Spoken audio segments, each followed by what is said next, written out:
Thank you. He has worked successfully in the governance, risks, and compliance. He is passionate about innovating and tailoring security for enhanced business value. His skills areas are cybersecurity, information security, cloud security, and GRC. And our next speaker would be Shay Falope.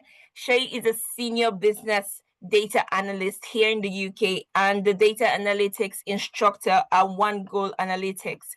With a bachelor degree, if I may add, a first class in economics and 2 master's degrees in business and data science. His field of experience are in tech, open commerce, FMCG, and manufacturing. He is a certified data analyst in SQL, Azure AI, Azure Data, and loads more, loads more. And the next speaker we have for you today is Professor Okuchukwu Ani. So he's the assistant professor of mechanical engineering and the current deputy director of the Open and Distance Learning Center in Enugu State University of Science and Technology, that's ASUT Enugu. With a PhD in mechanical engineering, he's a member of the Nigerian Society of Engineers and also a member of the International Association of Engineers in the United Kingdom. He's also an affiliate member of the Renewable Energy Institute here in the United Kingdom. So we're so glad to have you here, sir. Thank you so much. Thank you. And I would introduce TD, Tommy Davis, when he joins. I would like to do that when he's around. So I would share his bio with us when he is on board with us. So thank you so much. Thank you everyone for joining in. So good to have you. Buckle up and get ready for a ride. Thank you all so much. And introducing our first speaker, Afreni. Are you ready for us tonight? Absolutely. Thank you. Thank you. Yes. Okay, I believe I can take over then. Yes, you can. Thank you. Thank you very much, Queen. Thank you for the introduction. I believe everybody can hear me. Okay, thank you.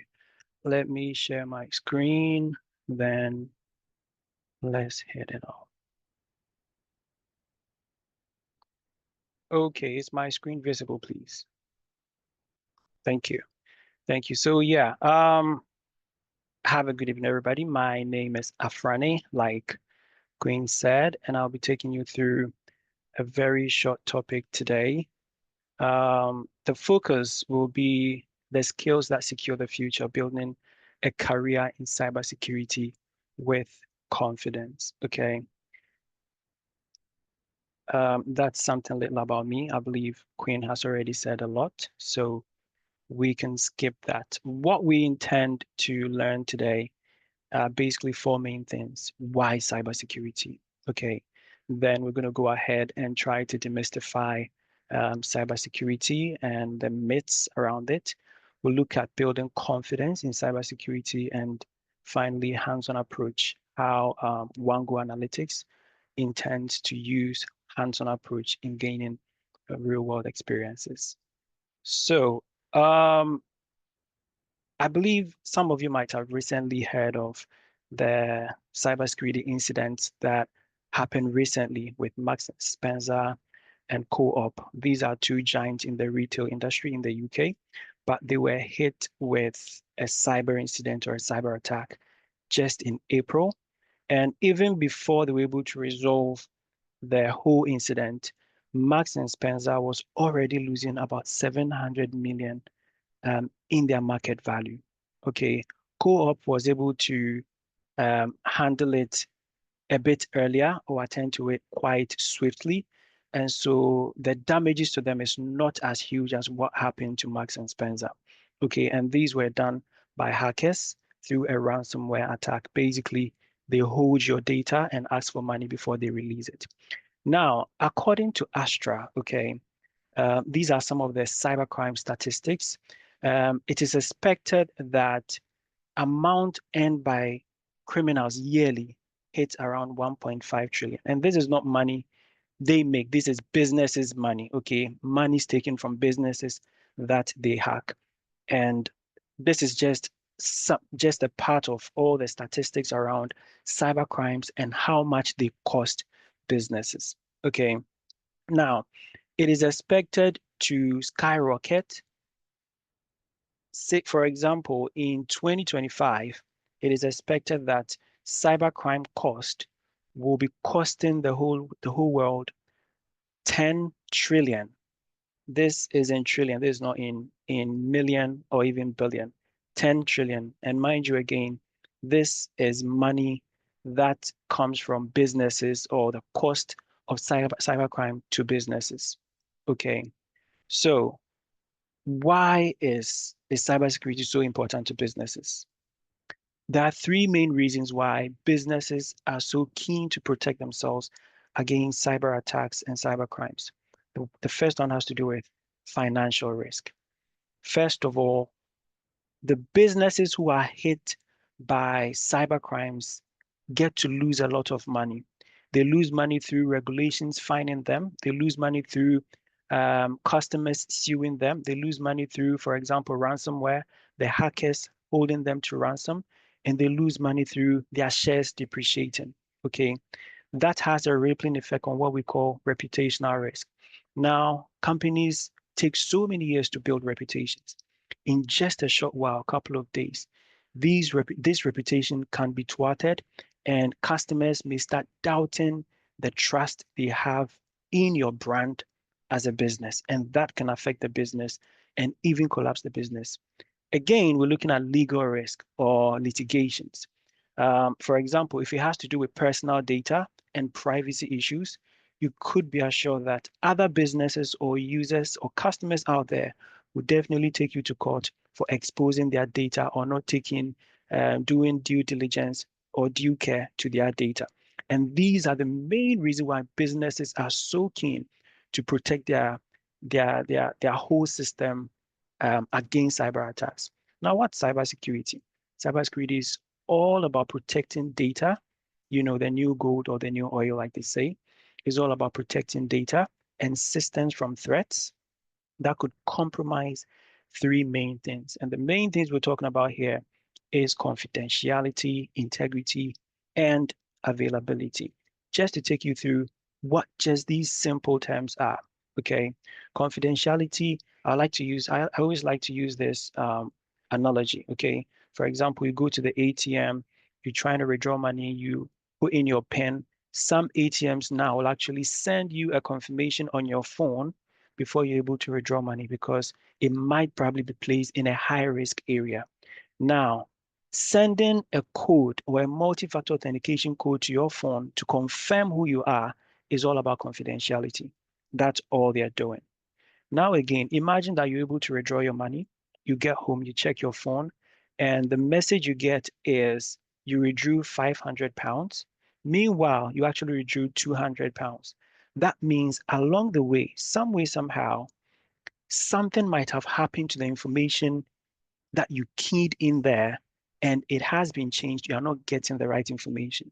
That means integrity has been affected. Basically, your data has been changed without your consent. Now, looking at availability, very simple. Let's assume you go to the ATM and all you can see on the screen is, sorry, ATM not available. It means at the time that you needed the ATM to function for your purpose, you did not have it functioning, and that means availability, okay, has been affected. That's just very key foundational terms in cybersecurity that you need to understand and why we're always trying to protect the systems and data in cybersecurity. Now, this is by Cybercrime Magazine, okay, and it's talking about the cybersecurity skill gap. They project that there will be 3.5 million unfilled cybersecurity jobs globally in 2024. And this currently, I understand, even surpasses the prediction they made. Again, this is by ISACA, and ISACA is an information security company. They do a lot of certifications, including C-Risk and CISA. And for them, The cybersecurity skill crisis is as a result of there being too many threats or too many cyber attacks and too few professionals. Okay, for them, that is the research they did. Now, why do we have these gaps?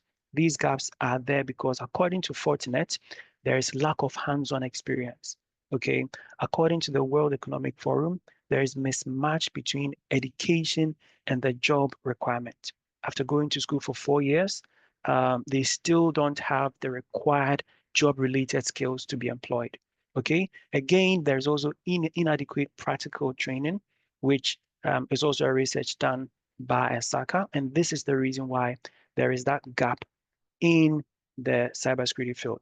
Now, let's go ahead and demystify some of the things people actually think cybersecurity is about.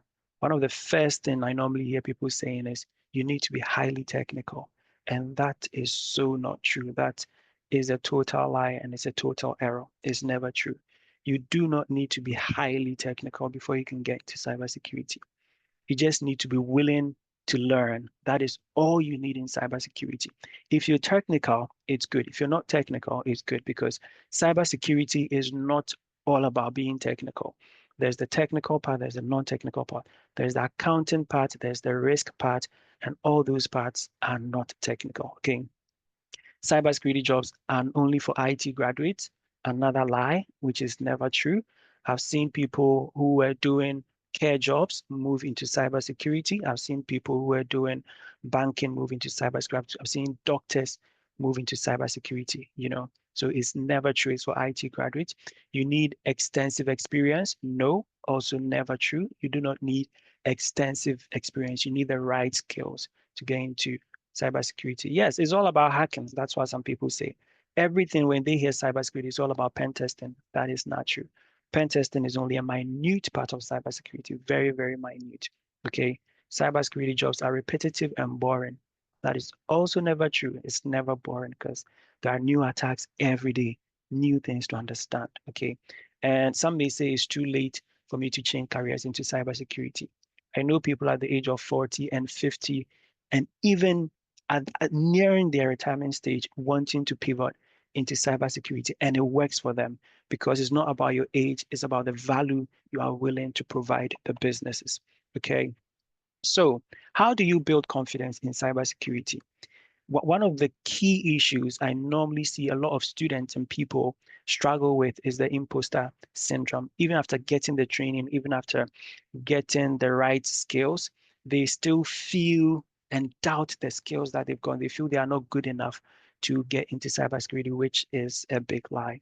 It is a big lie. Most people think that those who are already in it are in a better position, much, much better position compared to them. And so they feel they doubt their skills. And that is something you need to deal with in order to build confidence in cybersecurity. Practical experience, very, very important. One thing Wango Analytics is really, really keen about. Okay, so gaining practical experience will help build your confidence and your capability. Very, very important. The importance of mentorship. If you are new to cybersecurity, one thing you would really, really need is support and mentorship. Someone to guide you into that career that you want to start. And that will really, really help you build your confidence in getting into cybersecurity. Continuous professional development. It is key. And that's something I always tell my students. You need to keep on studying. It's not about being all bookworm. No, it's about knowing what's going on around you. It's about trying to improve upon yourself, understanding what is going on. For example, now in cybersecurity, 5 years ago, it wasn't there, but now there is AI security. Okay. Now cloud security is taking over everywhere, but 15, 10 years ago, that wasn't the case. Okay. So keeping yourself updated with continuous professional development is key to building confidence. And then again, we have Wango. Wango is there to support you build your confidence. That is why we are here to help you build that confidence, support you all the way through, even after the training. So yeah, why get into cybersecurity?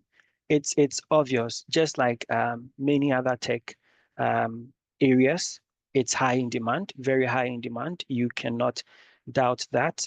Somebody say AI security. Okay, it's even down there. AI might take over IT jobs. No, no. AI cannot take over jobs. AI can only help you improve upon the speed and how you do your work. So the essential skill to learn here is not to stop your job, but to learn how to use AI. And that's what's important. So it's high in demand. It's flexible. Most cybersecurity professionals are working remotely, and that's a plus. Career growth. There are businesses who actually make a budget for IT and especially cybersecurity professionals to upgrade themselves and learn because they understand the importance of keeping yourself updated with knowledge and skill. Competitive salary, absolutely. I can definitely attest to that. There is good salary, absolutely good salary in cybersecurity. Diverse career paths, yes, I talked about that briefly, but it's not all about pen testing. There are so many fields in cybersecurity that everyone can pursue. Okay, from SOC to pen test to GRC to threat analyst to a whole lot. Okay, depends on where you find your interest. And it's AI proof. Again, I said it. AI is never going to take over your job. It cannot take over your job. AI cannot do anything that you have not programmed it to do. So it will still take a person to give AI that reasoning to work for it. Okay, so that's why you need to get into cybersecurity. But most importantly, why Wango Analytics? Okay, why Wango Analytics? Now, the first part that I really want to stress on, something we are very, very passionate about, is delivering practical hands-on experience, which includes projects and internships. Really, really important. We understand that skills are not built by reading. We understand that skills are not built by just talking. Skills are built by practice. And that is why we are always so keen to ensure that our students are going through practical or demonstrative learning so that they can better understand what they are learning and it will not only be a theoretical thing. We are really, really passionate about this. Job references. After the training, we provide job references definitely for every student so that they can get jobs in case the employers need references. Interview preparations.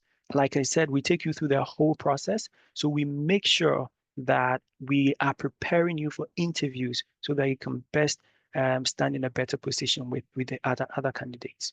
Okay, job interview. Okay, that's duplicated. Apologies. So yeah, free CV. We make sure that we help you prepare your CV and give you advice throughout the whole process until you land your final job. Certification guidance. That is another thing we're going to guide you into. We're going to direct you onto on the right certification to actually acquire for your development. Okay, that's something we are also passionate about. We have a community that we try to get them all together and discuss the things that are pertinent to the certifications. Finally, I think which is also most important to a lot of people, it's affordable. It's very, very affordable, and I will not touch much on this one. I'm pretty sure we will talk about that at the end of the webinar. But this is why you should definitely learn with Wango Analytics. These are just some tools used in cybersecurity, and these are certifications, some certifications that you find in cybersecurity that we always advise or guide students to take. So yeah, this is my short presentation. Try to be as brief and give you so much within a very short time.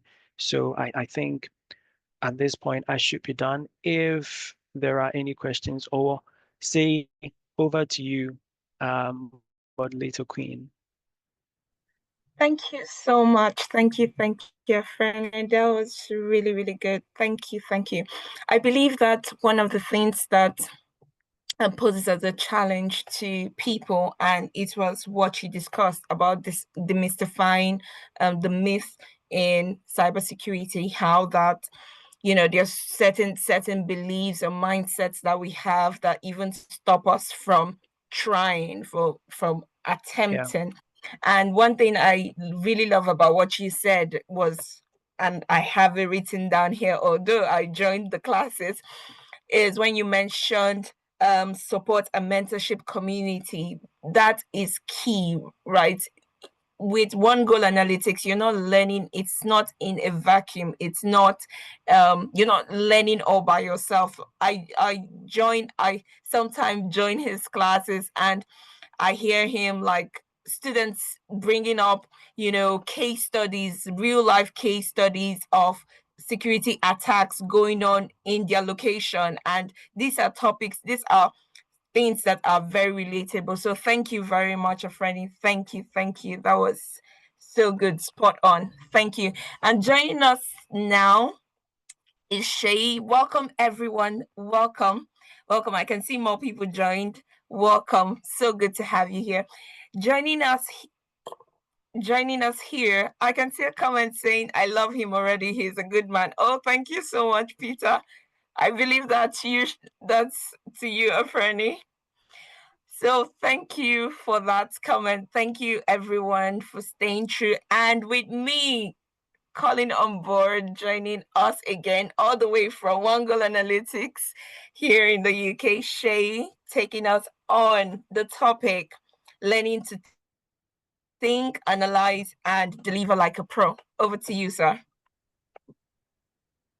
Yay, drum rolls. Hi everyone, can you hear me? I can hear you. Good. Yeah. So my name is Shay, and I'm like Quinn said.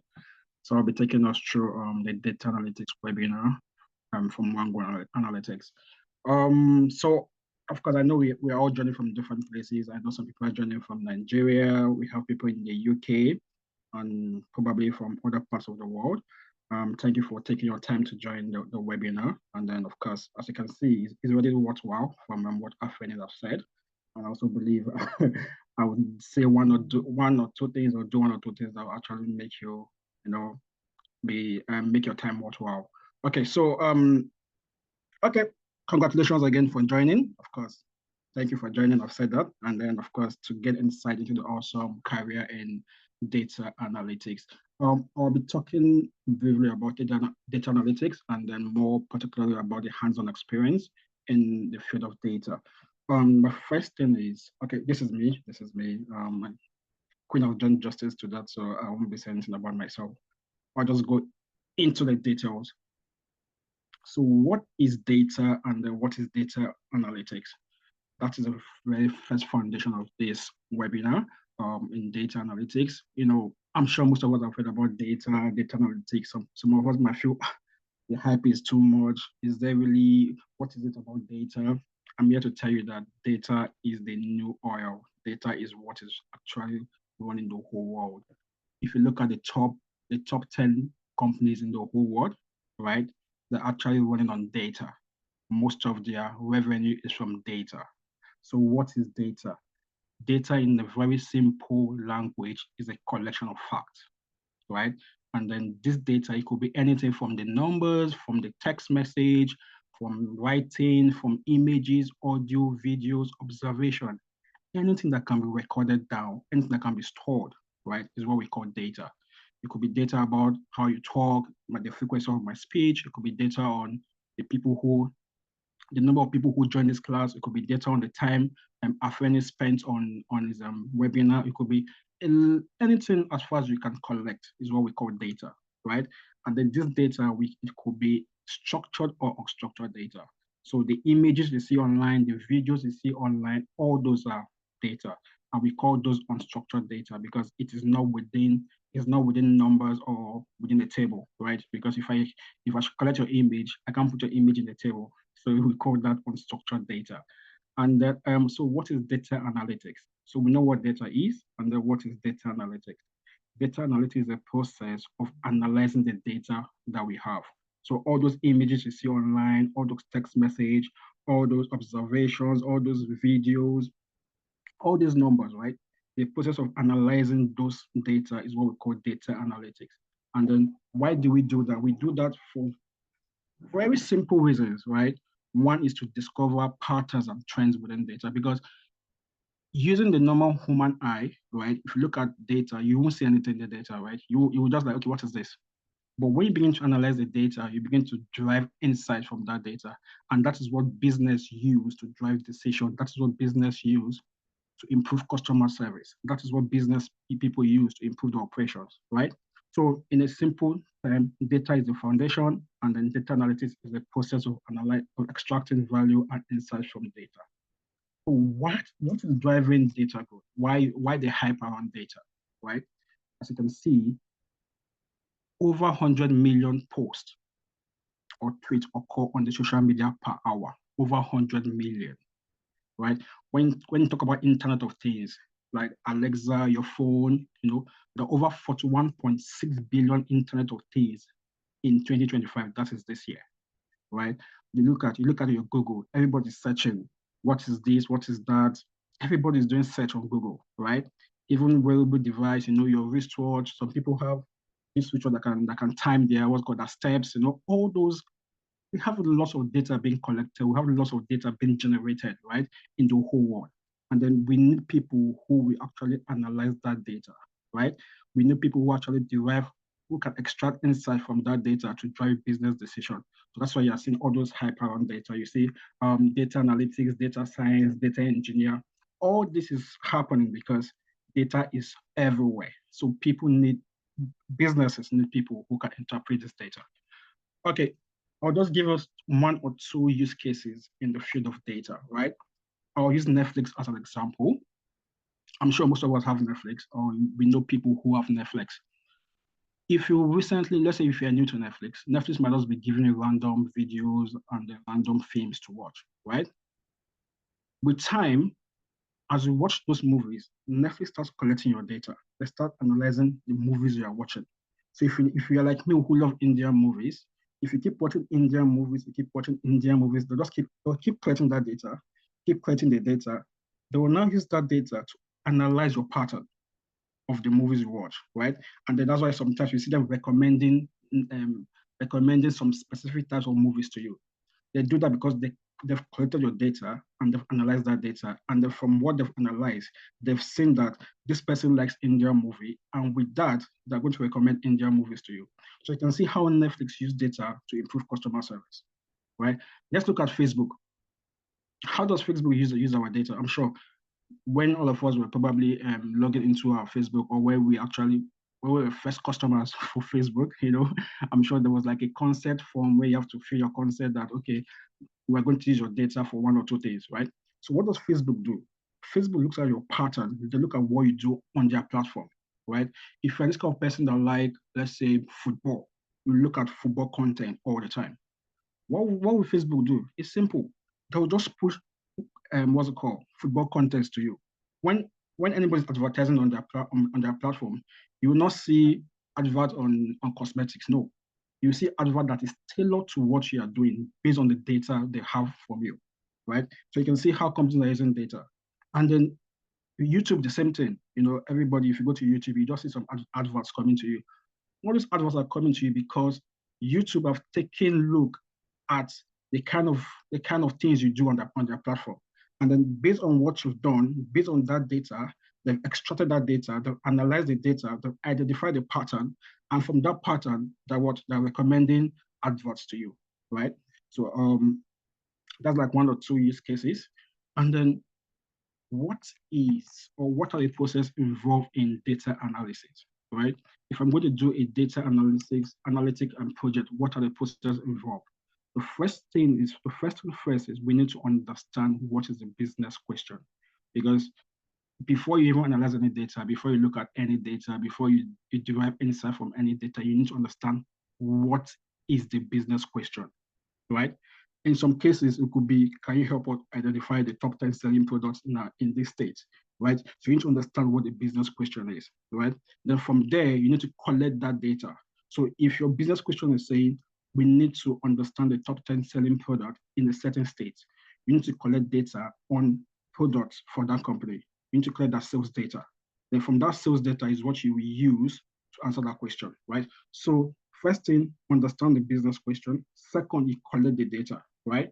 The next thing, you need to transform the data, because why do you say you need to transform the data? transform data in a simple language means you need to clean the data, because most times data come in an unclean format, right? And then if you analyze unclean data, you will get a very bad result, right? And bad result can affect the company negatively. So you need to what? You need to clean the data. After cleaning the data, you need to what? Analyze the data, right? After analyzing the data, you now communicate the data. You now communicate your insight to whoever your stakeholder is. So in a simple nutshell, data analysis process involves defining the problem you are trying to solve, right? When you define a problem, you make sure that you understand what the stakeholder's expectation is from you. And then from the next is what you ensure that the insight you provide actually answer that question. Good. So what are the different types of data analytics we have? We have different types of data analytics. The first one is the very common one, which is what we call descriptive analytics. And then basically what that one talks about is just telling us what is happening, or for example, what happened in the past, right? For example, I'm sure most of us have online banking, or we have a bank, right? You could check your bank statement, right, and say, okay, what was the total amount you spent last month? That's what we call descriptive analytics. What is diagnostic? The next one was what we call diagnostic analytics. What we do here is you're trying to understand what happened in the past, right? You're trying to probe into what happened in the past. So, for example, now there might be a decline in sales. There might be a decline in sales. So you might be trying to understand. So your task will be, okay, why did our sale drop? So in that case, what you're probing into factors. Next one is what we call predictive analytics. And what we do in predictive analytics is to try to predict the future. Is try to forecast the future, right?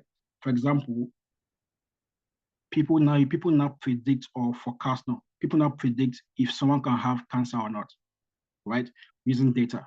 They can predict whether people have cancer. They can predict whether your car is gonna have fault or not, based on data, right? So we have predictive analytics. Then we'll have the next one, which is called prescriptive analytics. For example, that's what Netflix is doing, right? They collect your data, and using your data, they recommend future course of action, recommend things to you. So we have 4 types of analytics: descriptive, diagnostics, predictive, and prescriptive analytics.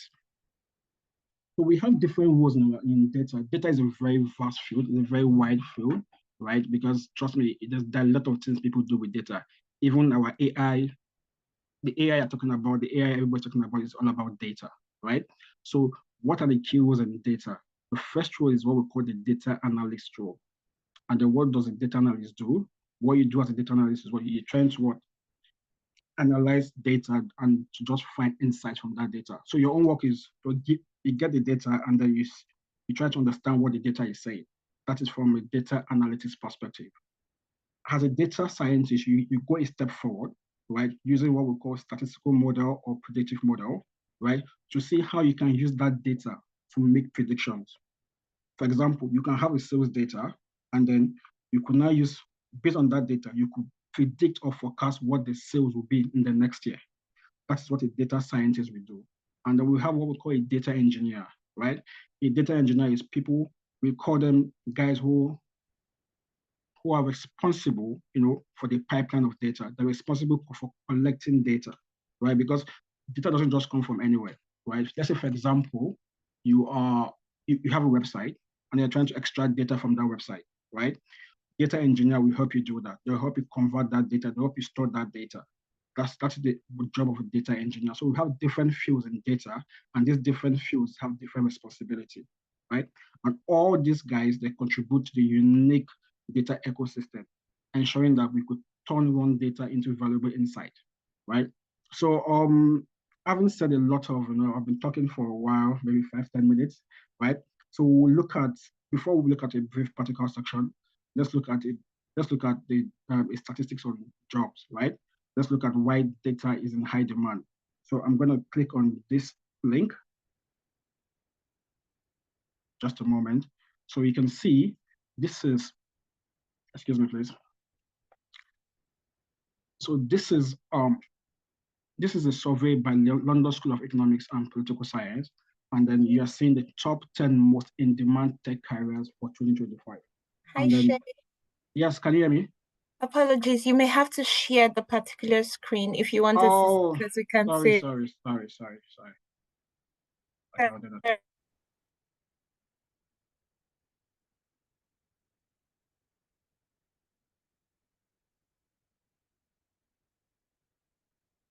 Okay,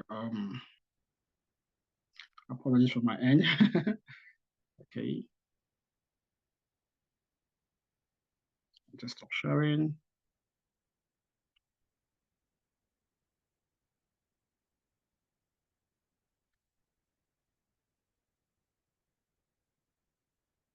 Okay.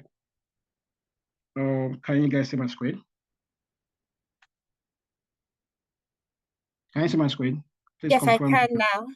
I Yes, can. okay. Thank Sorry, you. guys. So I was saying, so this are insight on the top 10 most in-demand tech careers for 2025. This wasn't done by me. It wasn't done by anybody who want go analytics. It was done by London School of Economics and Political Science. And then the first one you will see is what we call AI and machine learning engineers, right? AI and machine learning engineering is still based on data, right? But then I'll go to the second one, which is what I'm particular about. You can see data analysts and data scientists, right? Data analysts and data scientists, these are the second most in-demand tech careers in the year 2025. And I can tell you for a fact, for the next 5-10 years, it's still going to remain the same. And of course, just to add to what Alfred has said, is Alfred's field, which is cybersecurity, is the number three, is the third most in demand. Okay, so that is it. I'll go back to my slide. Please confirm if you can see my slide. Can you see my slide? Yes, we're Good. yeah. Okay, good. So where was I? Okay, good. So we'll do it. So at One Go Analytics, we are very particular about hands-on experience. We're very particular about you understanding and actually practicing what you use in the real world.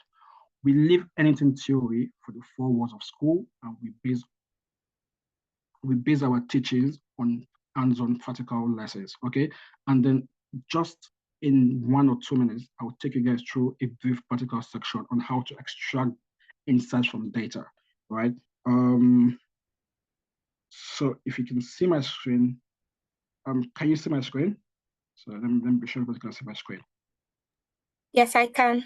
So this is an hypothetical data. This is like a real world data. This is an e-commerce data, right? And you can see we have data on the on transactions. We have the customer's ID, the dates that the transaction took place, the customer age, the customer gender, the country, the state, the product. We have up to the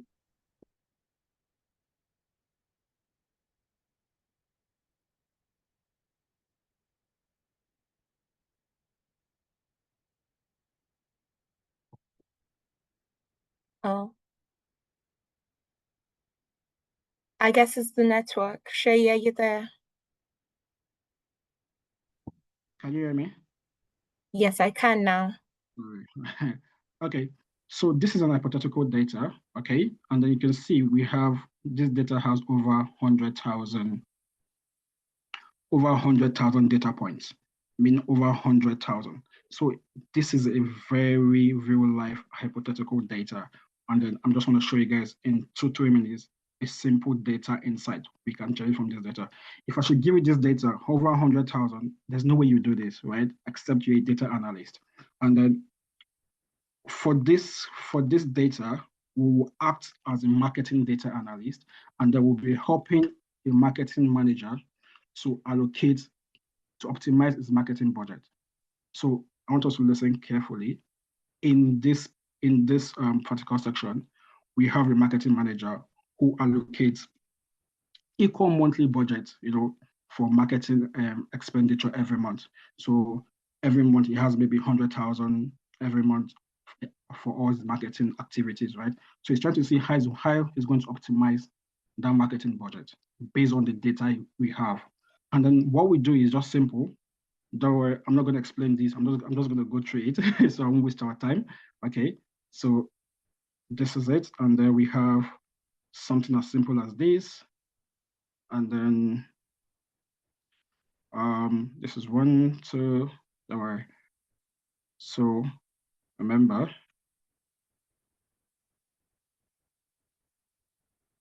we want to see how to optimize his marketing budget every month, right? So this is it. And then okay, just a moment.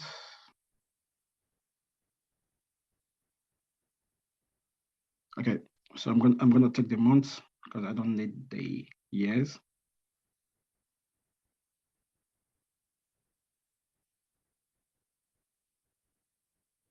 So you can see in very few, less than a minute, I'll be able to extract the demand across every month, right? So we can see our total demand across every month.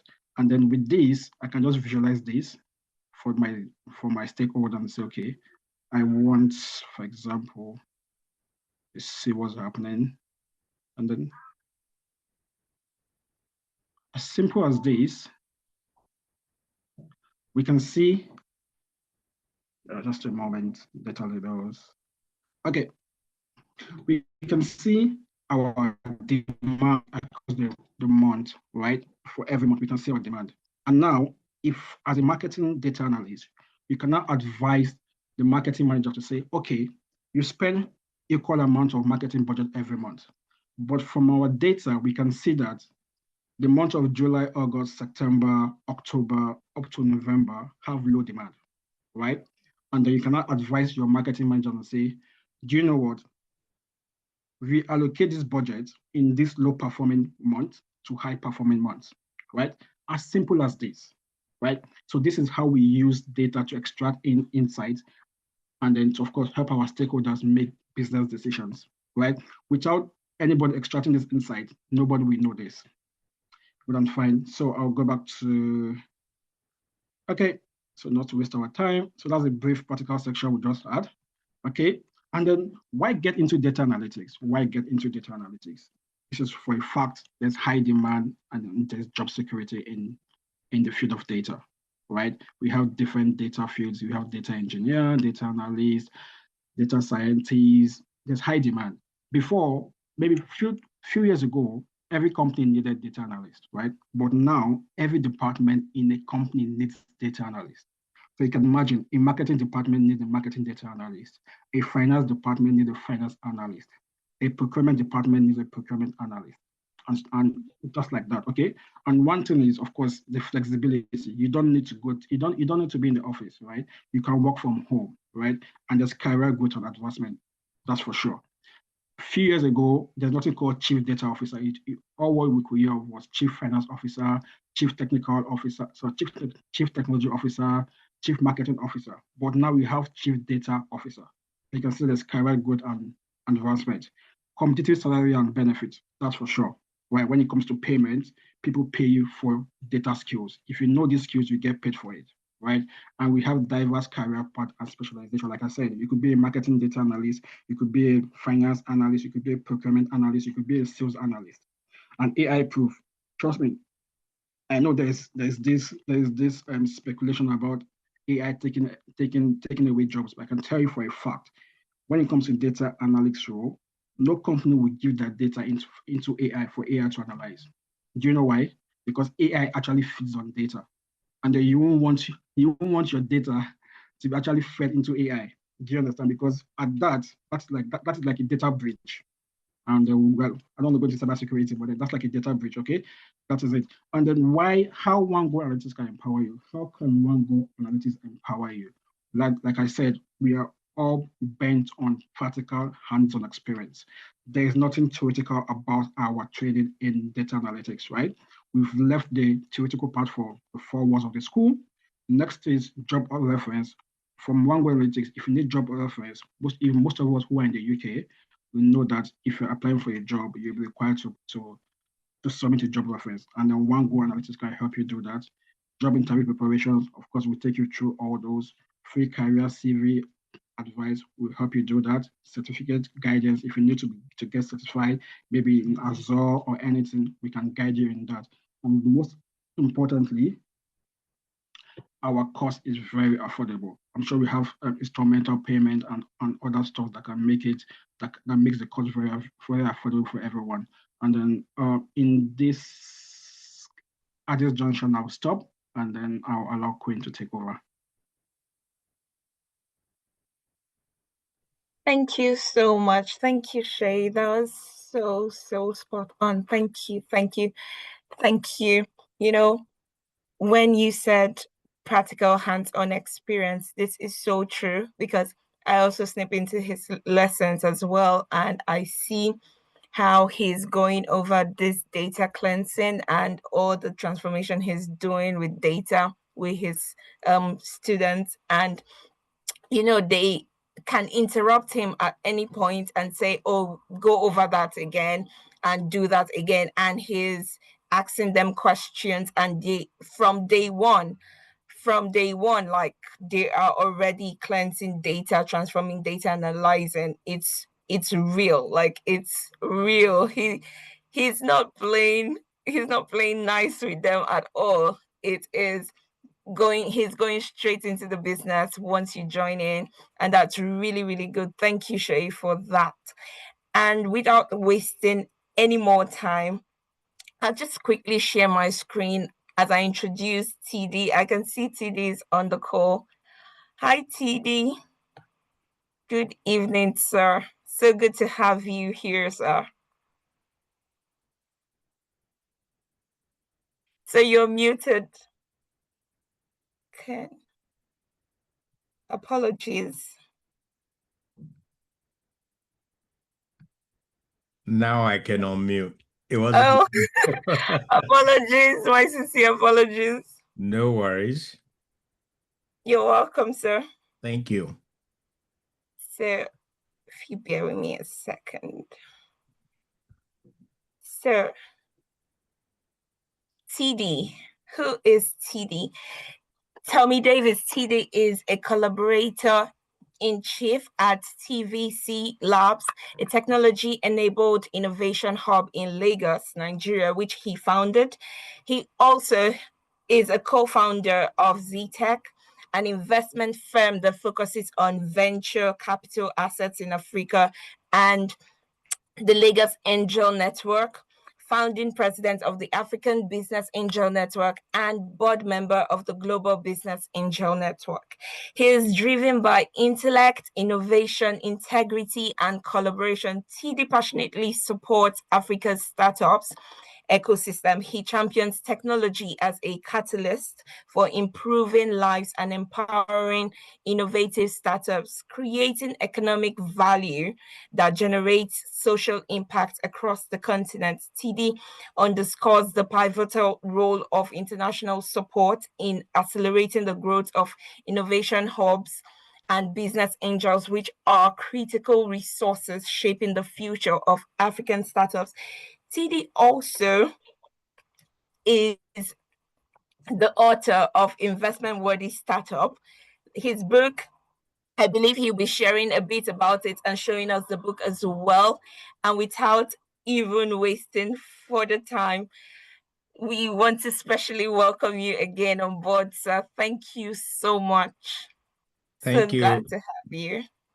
Thank you very much. It's really, really good, to be here. Good evening, everybody. I have it as 8:30 in London, but let me see if I can share my screen and get started. Sure. Please tell me if you can see my screen. I can, sir. Fantastic. So we have liftoff. Well, as you just heard from Queen, my name's Tommy Davis, but everybody calls me TD. And what I'm going to be sharing over the next few minutes is really my view of unlocking investable talent and what the tech ecosystem needs to do at this point in time.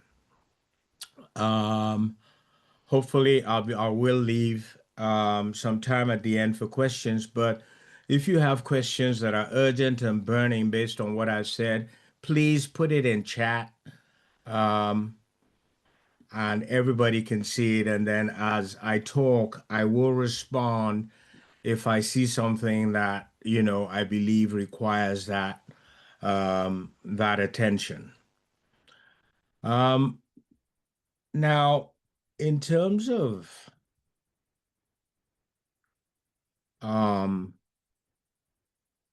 start point, I'd really like to start in my home base, which is Yaba, Lagos. And I need you to picture Ada, okay? Ada is 23 years old. She's a self-taught Python developer. She spends her evenings freelancing for a fintech in Nairobi while mentoring teenagers on Saturday. Ada represents the future-ready African technologist, borderless, purpose-driven, and relentlessly hands-on. Yet, she also represents our biggest risk. If ecosystems can't turn talents like hers into investable value, Africa is going to forfeit the most important growth engine of our generation. The World Economic Forum, for example, reminds us that 42% of core skills for existing roles are going to change by 2027. And 97 million new tech-enabled positions are going to emerge globally by 2030. So the window's open, but guess what? It's not going to stay open. And that's the issue. That's what we really need to look at. But let's take a look at the scale of the opportunity we're talking about. This global developer pool we're talking of 47 million professionals in early 2025, already up 70% since 2022. Africa's share, well, we're talking about 780,000 professional developers today. Guess what? That's barely 1.6%. It's less than 2% of the world's total. But while we're housing 17% of the people, so you can start to see the imbalance. Google's longitudinal survey showed just 716,000 in 2021. So the growth is real, but Jesus Christ, it's painfully slow.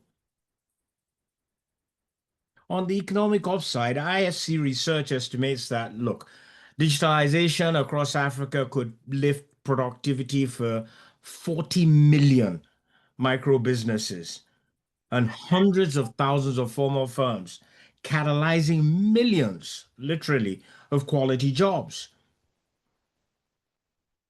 And as for capital inflow, VC funding into Africa, well, it topped 6 billion in 2022. It's dropped now, it's at about nearly half that.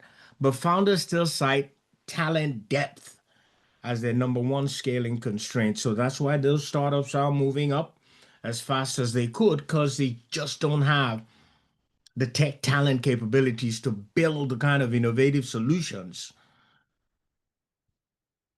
that create the value they need to. So there's some facts we really need to consider when it comes to the talent gap. And I sort of, I wanted to break that down so we're all on the same page.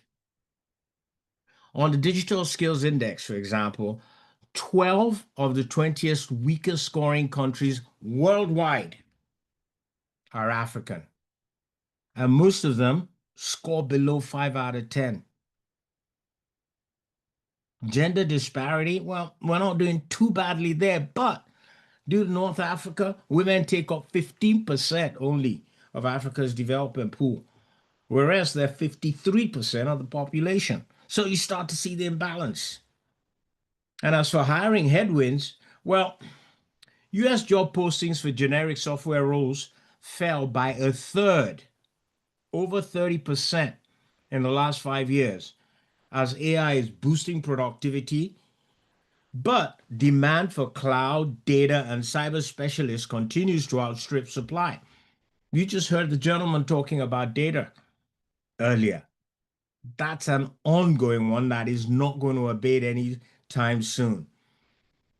And there's this global tug of war we're talking about. 38% of African developers already work for at least one non-African employer.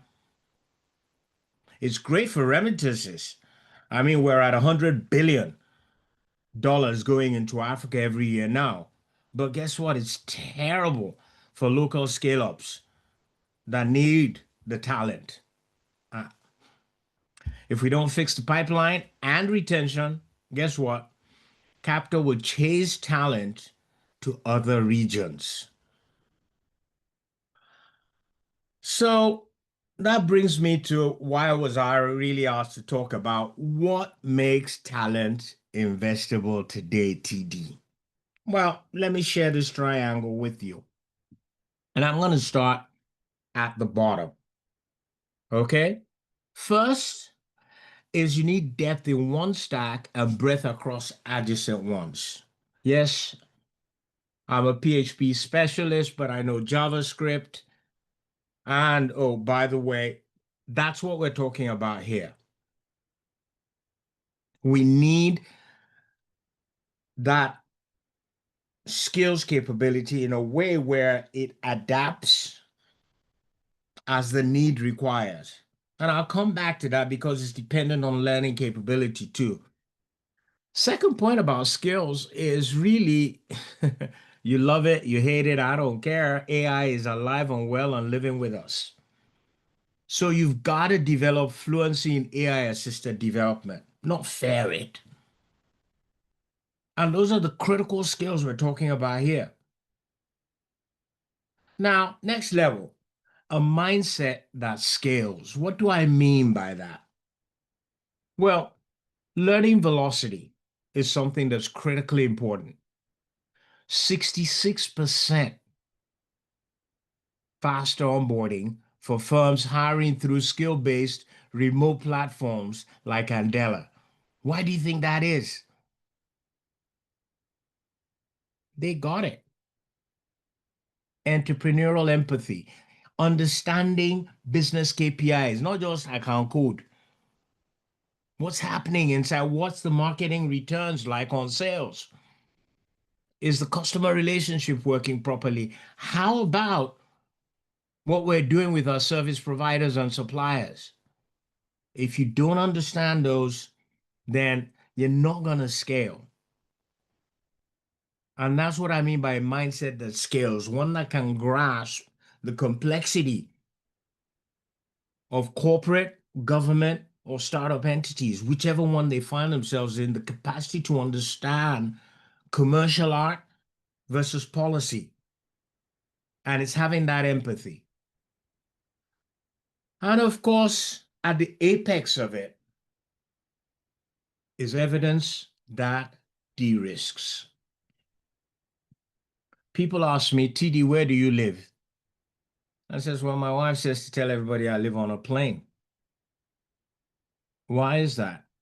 Well, because we all live virtually now and I can literally be anywhere in the world to do anything I need to.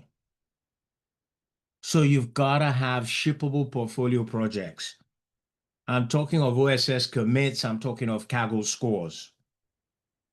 References from mentors and prior engagements, what VCs call traction, applied to people, if you get my point. Because you see, investable talent is talent that can demonstrate return on human capital within 2 quarters. That's what we're talking about here when we're talking about investable talent defined.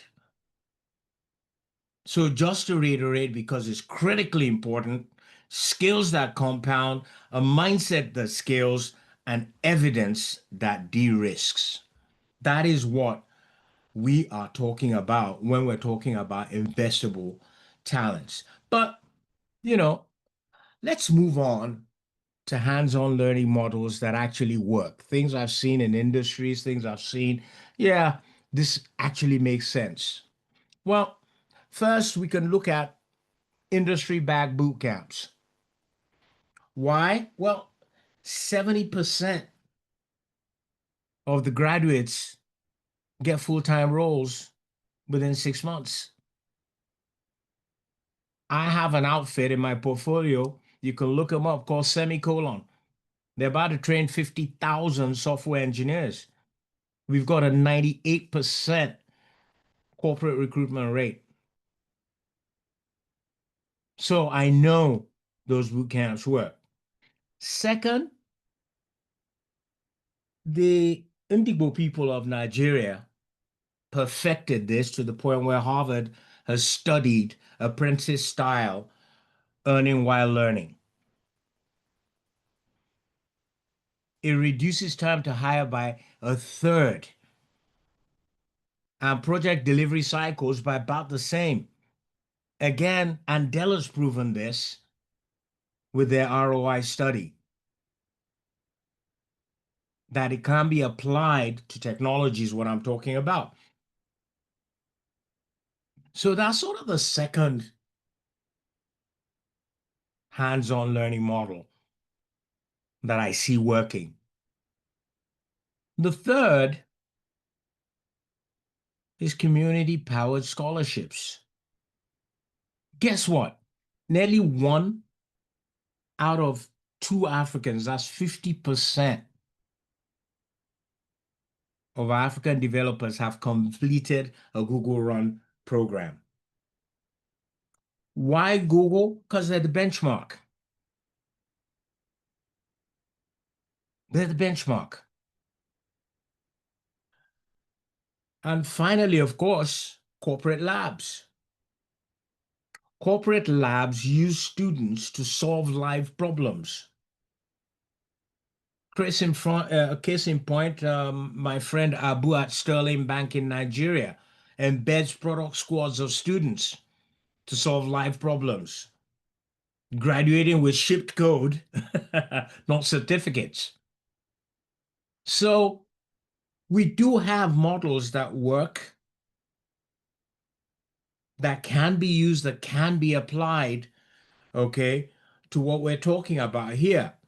And let me see if I can really, bring it to life.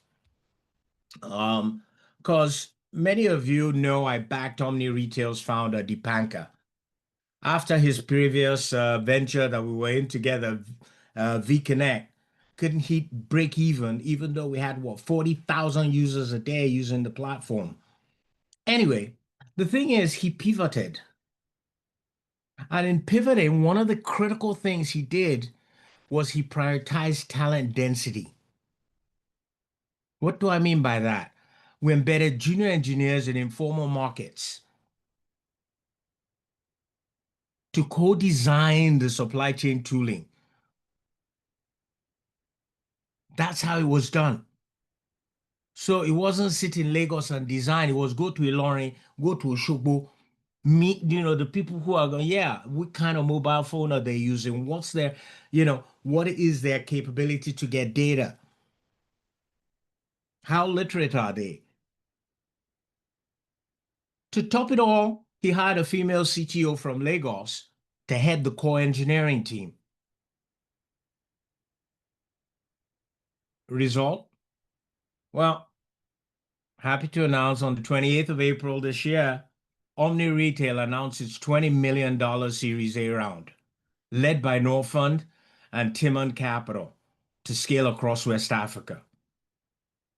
The company that started out of failure in 2019 has processed over $800 million in GMV in 2024 while turning profitable, proving that investable talent begets investable companies. So what are the lessons there? First and foremost, you need to build multidisciplinary squads around real-world immersion. You've got to document learning loops. Every bug fix becomes a case study for the next hire. Investors now value talent architecture as much as total addressable market or annual rate of returns. So you got to put that in your pipe to smoke. Now, You've listened to me talk about a fair bit. We've heard the challenges. We've heard what do we do, TD? Well, I'm going to give you 3 things I believe we can do now, shifts we need to make. Okay? And what are those shifts? Learners. If I get my BSc, if I get the world's moved on, it's portfolio first. Ship code, share knowledge. That's what it's about today. My educator friends, the days of the siloed curricula, dead. This is about industry co-creation. It's about outcome funding, not process anymore. Results matter. And as for my co-investors and employers out there, remember, we used to say talent is a cost center. I don't know if you resonate with that. Yeah, they're part of the base costs. No. Talent is an asset class measured in ROI per engineer. Those are the shifts that are happening now. So, as I said, learners, ship code, share knowledge. Educators, it's about outcome funding. Employers and investors, return on investment per engineer. That's what we are talking about here. Now, before I wrap up, I've got a challenge for those of you listening. If you're a professional, start a public project this quarter and pair it with a reflection blog so that people can learn from what you're learning. Educators, you need to commit 30% of teaching hours to live enterprise projects. Publish learner ROI annually. For business leaders, add talent ROI to your board KPIs.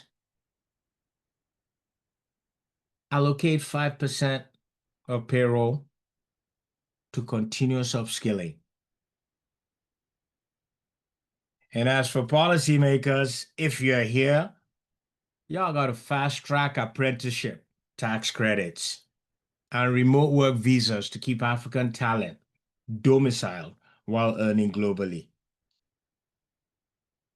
If each person here sponsors just one hands-on learner in 2025, we can ignite literally thousands by 2028. So, as I close, imagine Ada in 2030. She's leading a 50-person AI product team in Lagos, exporting solutions from Africa to the world. That scenario is not inevitable. It is investable. But only if we collectively fund the skills, the mindset, and the evidence that turns potential into value. So my ask tonight, write one check, financial, time-based, or policy-based, that makes another ADA investable. Do that, and Africa doesn't just keep pace with the future of work narrative. We're going to define it. Thank you very much. I look forward to your questions.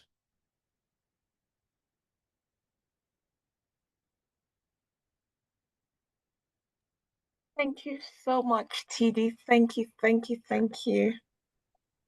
Thank you. Are there any questions? Does anyone have any questions? You can raise your hand in the reaction and I will unmute you to ask your question, or you can drop it in the comment section.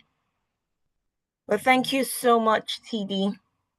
Thank you. That was really instructive and really, for me, it's actually a challenge. It's actually a challenge for me and really insightful. Yes, Jeremy says nice session and insightful. Thank you, Jeremy. Thank you. It's always a pleasure hearing TD because he just, makes your brain just think. You just, mindset. So most times we as good as the skill sets are very important, the mindset is also very, very important because you need, you know how he said it has to be broad. You need not just the skill set, you need the mindset as well. You need to, I think that's like my major take home, the mindset that scales, right? Because most times we're just at a level and we don't strive to go beyond. But so thank you so much, TD. Thank you. Vivian says it's brilliant and informative. So inspired to drive change. Yes. Thank you, Vivian. Thank you. Thank you. Great one. So NO21 says great one, TD. Thank you, TD. And I believe there was a question earlier. Peter asked the question earlier. I think the question was for Afreni when he spoke on cybersecurity. And yes, just getting to the question. Hezekiah has his hand up. Peter's asking, yes, I can see Hezekiah. I can see your hand. Peter's asking Afreni if he can get this presentation on PDF so he can show it to his sponsor. Well, I believe that can be arranged. We will definitely get back to you after the webinar, and sort things out there. But it can be arranged. Yes, it will be made available. The recording as well will be made available at the end. You'd get an email of the recording. Ezekiel, I'm just going to unmute you and so you can ask your question, if that's all right. Thank you, Queen. Good evening, everyone. Good evening, TD. Welcome. Good evening. Yeah, so thank you, TD, for that powerful presentation. I can't get tired listening to your lecture. I always pick my nuggets from there. Now, straight to my question. You said that we can be intentional to build a to build to unlock investable talent in Africa, and that is what majority of edtech companies are trying to solve currently. And good of a thing that you mentioned semicolon Africa. We also have Techidia too, doing something with mini MBA. Now, currently as I speak, I also have an IT company that I'm running, Asteroid Digital. So we specialize in training talent in data analytics, software development, and all. This has always been my headache, which is how can we solve the friction between bootcamp graduates and paid internship in this harsh economy? 。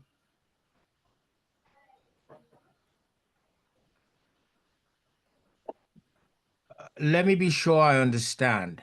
When you say boot camp graduates, Yes. So, boot camp, who's boot camp? oh, okay. Participants who attend tech boot camps. It depends on the nature of the boot camps. Okay, if you look at some boot camps like Startup Boot Camp Africa, their boot camps are aimed at founders who are building solutions. If you look at Semicolon boot camps, it's focused as software engineers that are looking for jobs. They're two different objectives. So it depends on the objective of the boot camp. Are you Okay. with me? I'm with you, TD. Yeah. Right.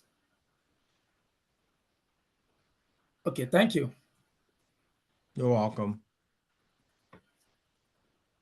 Thank you, TD.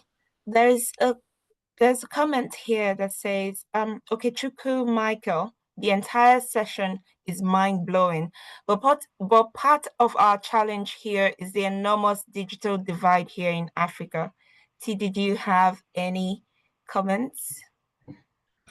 Yes, I do. And in fact, I just recently partnered with a set of,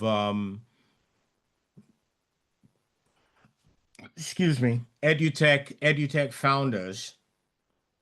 And the challenge I've set them, okay, which we started work on, is I want all the science textbooks in local language. AI can do that now, can't it? So why can't I have physics in Hausa, chemistry in Igbo? Why can't I have biology in Yoruba? Are you with me? Because the challenge we face is it's a double negative. We first have to learn English before we can access a knowledge base, rather than accessing the knowledge base in the language in which we dream. Yeah. So we've got one hand behind our back already because we're having to deal with duality ab initio. And that's why you will find those of us that overcome it, okay, become people like Bayo Gulesi, who is, a black billionaire that's one of the owners of BlackRock today. So the point being, it's all in the mind. All right. People, we can't do that. Says who?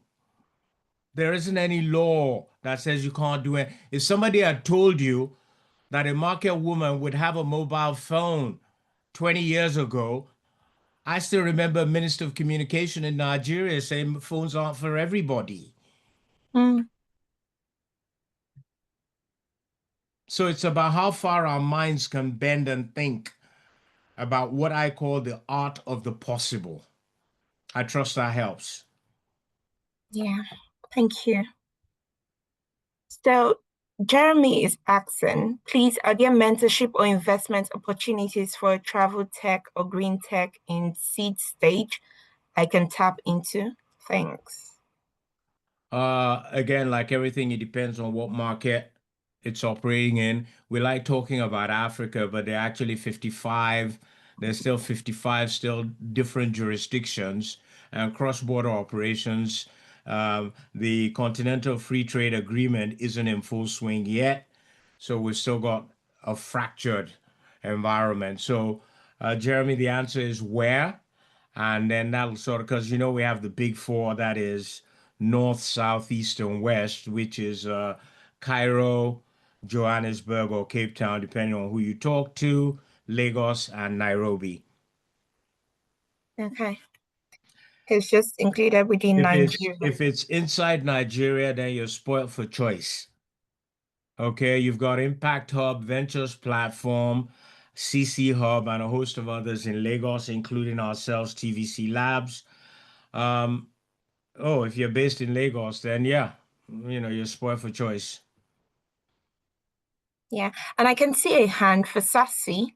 I'm asking you to unmute so you can ask your question. Okay, yes. Good evening, everyone. Good evening, TD. Thank you very much for the for the section. So my question is for pre-seed founders who are trying to navigate their current stage still, and like they need some kind of funding, and majority of the time when we try to seek for funding, we see that This is why I asked to be typed in chat. It's difficult making out what you're saying. Much Yeah. easier in chat. Trust me on that. So for Sassy, do you mind putting your question on in the comment section? But I think he was saying, I heard a bit of what he was saying, and he was talking about the seed and getting funding at the seed Talking stage. about That's what? quite challenging. Funding when at the seed stage. Funding is challenging. I've just finished a seminar on that. Okay, literally, I'm creating a community for those who have been received funding before. I've raised over $100 million for startups in the last 10 years. Okay, and I can tell you free of charge, half the founders don't know what they're doing. That's the challenge. Some of them don't even know if they're building a startup or an SME. Let's start from there. How do you know it's a startup? And they can't answer that. Oh, no, but what's your time, Tom, Sum? Have you done customer research? Do you have a minimum viable product that shows that people actually want the solution you're selling? How do you compare with the competitors? How well do you know your market? These are questions founders can't answer. That's why I wrote the poem framework, so that you know what investors are looking for. Because, yeah, your vision's fantastic, but you've got to have a proposition that is delivered by an organization that is credible. And the economics must make sense based on the milestones you've achieved during the lifetime of your startup. And that's what the poem framework is all about. It helps you out. There's a copy on Amazon, like Queen said at the beginning. Just look it up, investment worthy startup. It's on Amazon. Um, and if you are in Nigeria, we're in Yaba, 17 Chapel. It's available at my hub. It's also available at one of the bookstores in Nigeria. So Naira denominated, much cheaper than buying in pounds. I trust that helps. Thank you so much, TD. Thank you. I have a question for Ernie.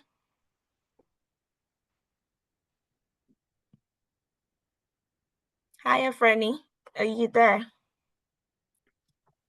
Yeah, One, Queen, two. I'm here.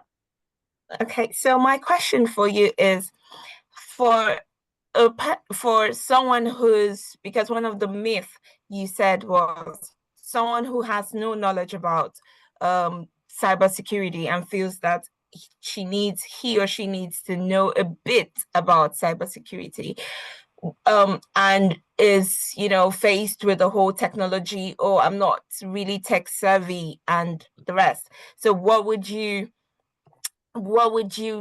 advise such a person Yeah, thank you, Queen. with the emerging tech trends? Yeah. Yeah, thank you for that.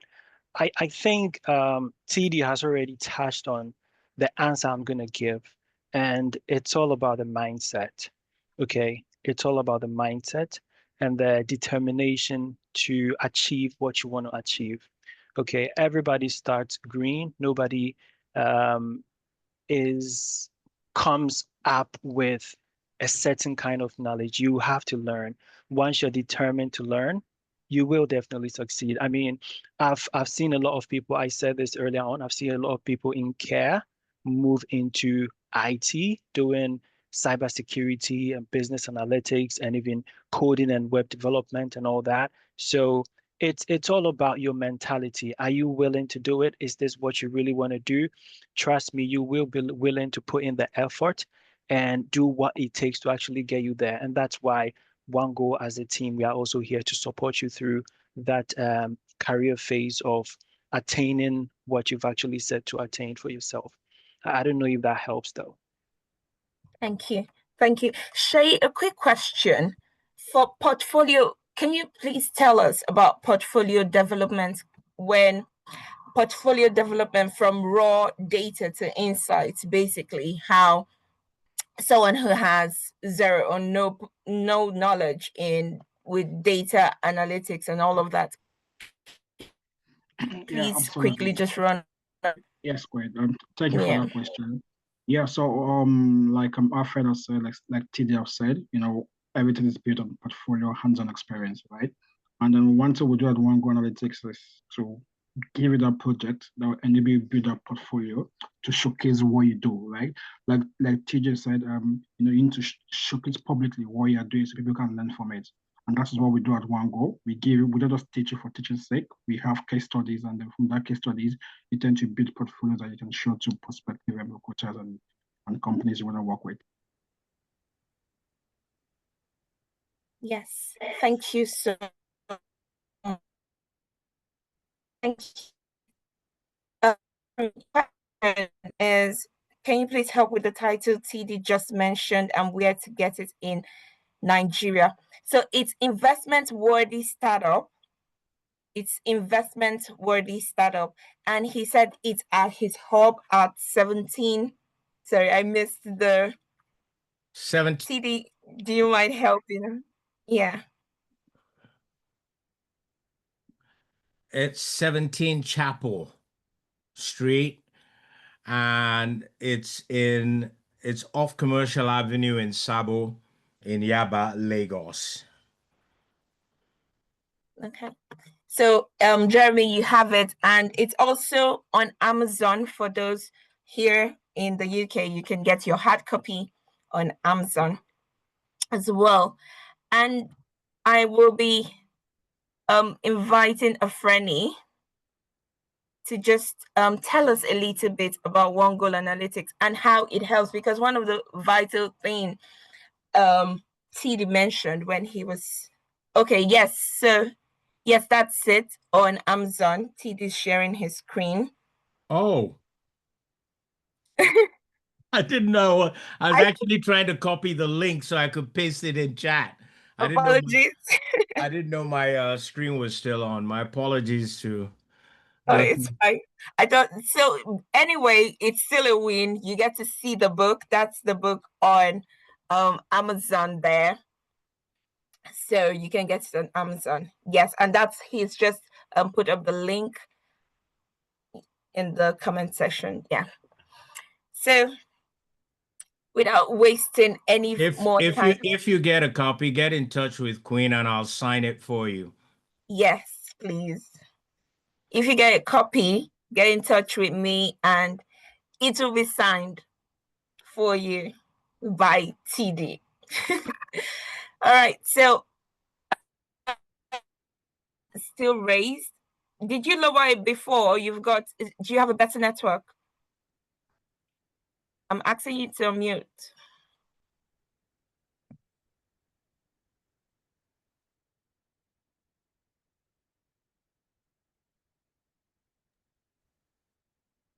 I think his network is. Apologies, Ezekiah. I'm not based in Nigeria. I am. Yes, TD is. He lives in the plane, so. I live in Lekki and my office is in Yaba. I just give you the office address now. Okay. I'm a Yaba area father. So you heard from our grandfather. So yeah, over to you, Afreni. Do you mind just telling us a little bit about One Goal Analytics, what One Goal Analytics offer? And TD mentioned when he was talking about the 3 shifts that we need to make. He said portfolio first, then industry co-creation, and talent as assets class. So what does One Goal Analytics, how does it help? How does it fill in the gap, basically? Yeah, so could you give me the last one? It was portfolio creation, industry co-creation, and what? Talent as asset class. Okay. But before I even touch on them, which I think I can't even do justice to, I think it's been insightful from TD. It's really been insightful. I'm just excited, all this information trying to put together. So yeah, Thank you. Thank you so much. We'll definitely get back to you. We hope we'll have that opportunity. So yeah, it's been exciting. But yeah, talking about one goal, I mean that's a lot of things in one, but I'll try and sum it up. First of all, one goal is a team of professionals with the passion to raise people or professionals or people with objectives of gaining experience in the IT field so that they can get or secure jobs, whether they want to pivot into different careers, whether they want to upgrade, whether they want to, whatever they want to do, one goal is there to help them do that. One thing very particular with one goal is that it is filled with professionals who are already in the field working. Okay. So those who are going to take you through are already practicing in the field, and they are not just entry levels. They are professionals with vast experiences to help you, mentor you, actually achieve the goals that you want to achieve. So our whole focus is to equip you with real world practical experience so that your skills will be relevant to the employer and you will be able to articulate whatever you need to demonstrate in an interview so that you can land that job you're looking for. Yeah, one thing one of our strategies is making sure that you build a portfolio. And how do you build this portfolio? We make sure that whatever we are doing are through projects. That is one of our focus. We're going to have 3 months period where we take you through solely projects. And that period is actually considered an internship period. So not only are you working with projects, but you also have an internship period to show on your CV. Okay, that demonstrates actually you've worked in the real world environment. That's something we are very, very passionate about. For example, cybersecurity students will actually have a portfolio on GitHub. Okay, GitHub is an IT platform for developers, and just having GitHub on your CV is a plus instead of just using a website or anything. Okay, and so some of those things, some of the things we actually do, and we are lucky to be in the industry, so we understand some of the tricks, if I should say. So these are some of the things we'll be guiding you with so that you can better be positioned to have favor, if I should put it, favor in the face of the employee. So yeah, talking about portfolio is definitely something we are really, really interested in. To be honest, I wouldn't want to touch on TD's industry, co-creation, and talent. I know about talent, but No, yeah, don't take me there. no, no. So I basically, have got to tell this story. Okay. My apologies if go it ahead, bores please. anybody to No, death, it's okay. but I've got to tell this story. And the advantage old men have is they have stories. Yeah. And I remember growing up saying, but I'm in that situation now. And here's how it goes. In a previous life, one of the jobs I enjoyed most was being the head of IT research for Marks and Spencer.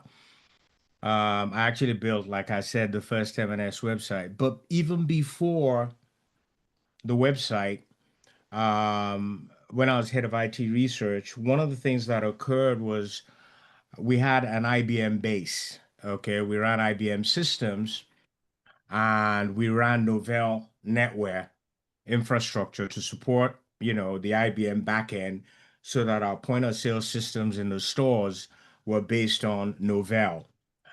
So each store would have a back room that had the Novell computers and they'd be able to do point of sale. So Microsoft partnered with IBM, and that's how they found out about M&S. Then they kept coming to M&S to say, oh, we're no longer with IBM, you should move to Microsoft.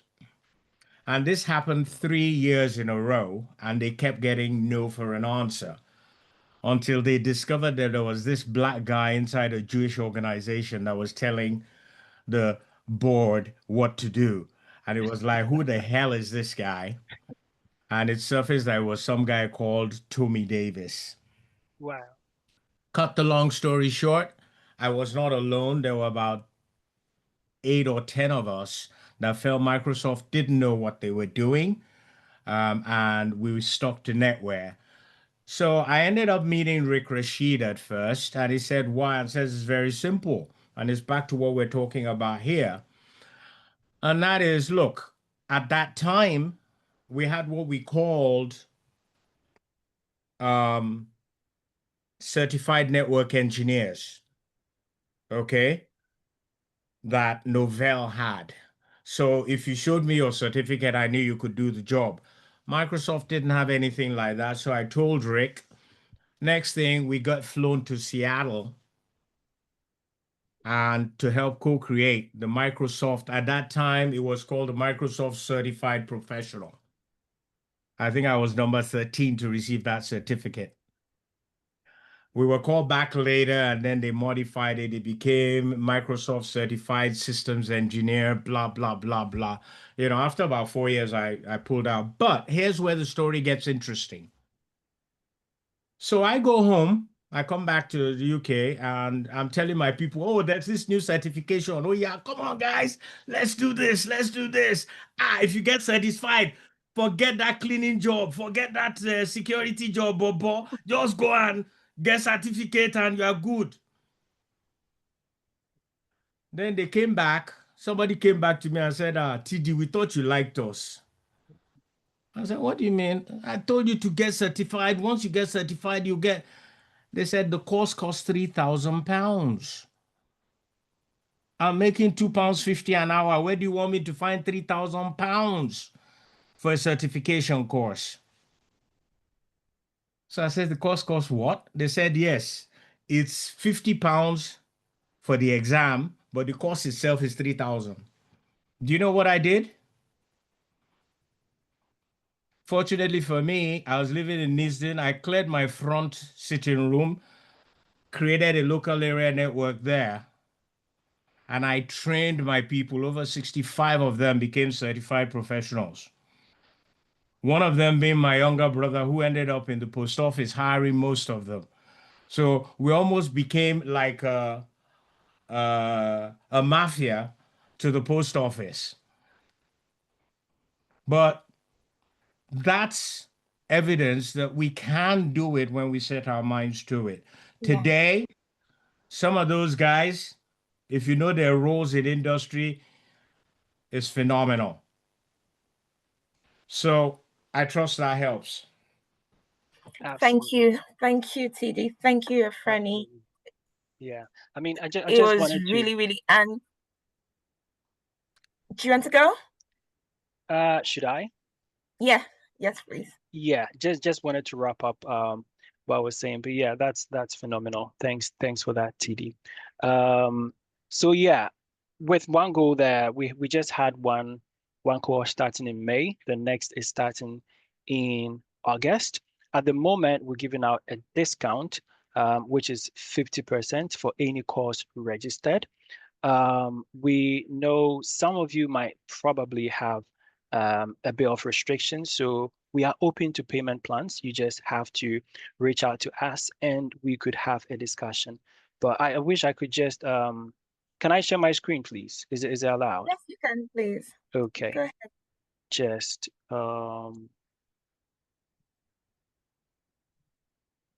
yeah, let me, yes. So this is all I want to show.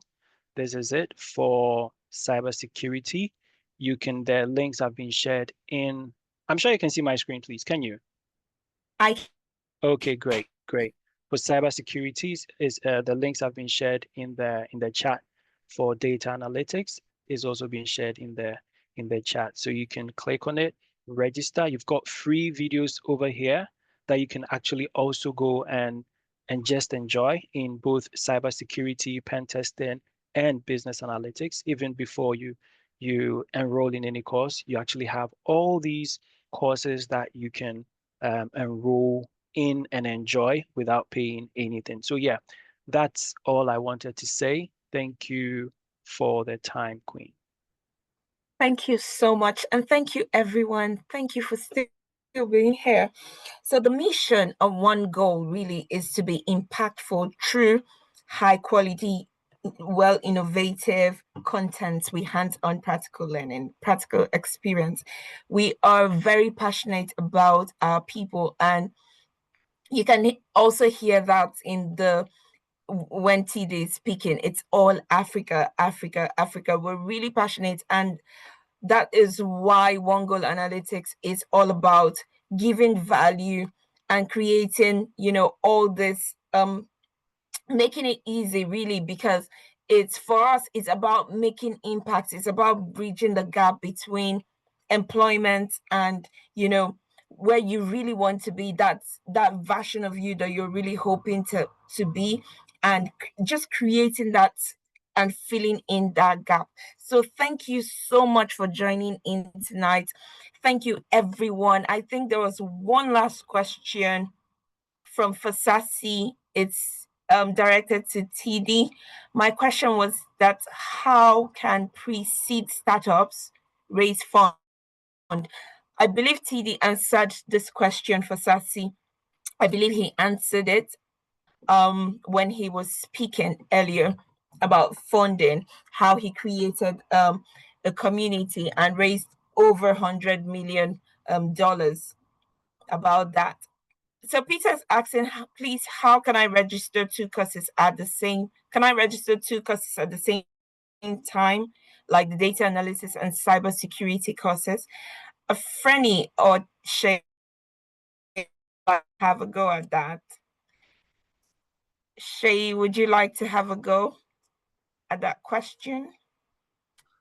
I could have preferred a friend to speak because I'm not sure his time is clashing with mine. Yeah. So just Yeah. So we normally our classes was on Saturdays, right? From 10 a.m. to 2 p.m. Right. That is because we've looked at our students' schedule and we try to fix a time that will fit everybody, right? So I'm not sure cybersecurity is at the same time. Afeni. Yes, it's at the same time. Oh, okay. So it's a very flexible schedule we have where there are recordings. So there are always recordings from classes, so you don't get to miss out. But we recommend that you begin with one course because it's quite extensive. It's 3 months. It's quite extensive, loads of practical, loads of projects, assignments and all of that. So we recommend, so it's not overwhelming for you as well, we recommend you begin with one course at. Yes, so without wasting any more to time. add to what you said, Queen. Yeah, I remember we had a student who did data analytics course first. Then after that, he now moved to cybersecurity. Yes. Right. So Yes, I think yes. that's the best way. So you can focus your energy at one course and then before you move to the other one. Yes, we actually have a student who's just concluded in the last cohort with data analysis and he's now with cybersecurity, and he's just fired up. He's just really fired up. So thank you everyone for joining in. Thank you. It's been a pleasure having you, TD. It's a pleasure having you, Afreni. Always a pleasure, Shay. Queen, I think there's one more question by Peter. Okay. Okay, I hope I'll be able to meet up since you have already gone 1 month. So yes, we have a very flexible structure that it's so flexible that you can start from wherever you begin, right? Because we run a structure where, or should I pass this on best to a friend? Since he's the head of training, he'll give the best advice. Yes. Thank you. I think you are just on the right path. Absolutely, you can start with us. The way we take students through is more of a cycle. Okay, so even if you start in the middle of the class, you have the opportunity to view the recordings and get back to the instructors with any questions, and they are available to take you through and make sure you do not miss anything that you do not understand. Again, after that, when the next cohort starts, what we do is to let you join the next cohort so that you can have that personal class interaction with the instructor, with the the courses that the topics that you missed at the beginning. So it's more like a cycle. Even if you miss from the beginning, you have the opportunity to watch the videos and also catch up in the next cohort. But you will be assured that you're going to participate in every other thing, including the business and the projects that will be going on. So yes, it's absolutely allowed. Yes. Thank you so much. Thank you, TD. Again, thank you for coming. Thank you, everyone. I see you, Blessing. I see you, Roy. You're still here. Roy was the first person to join.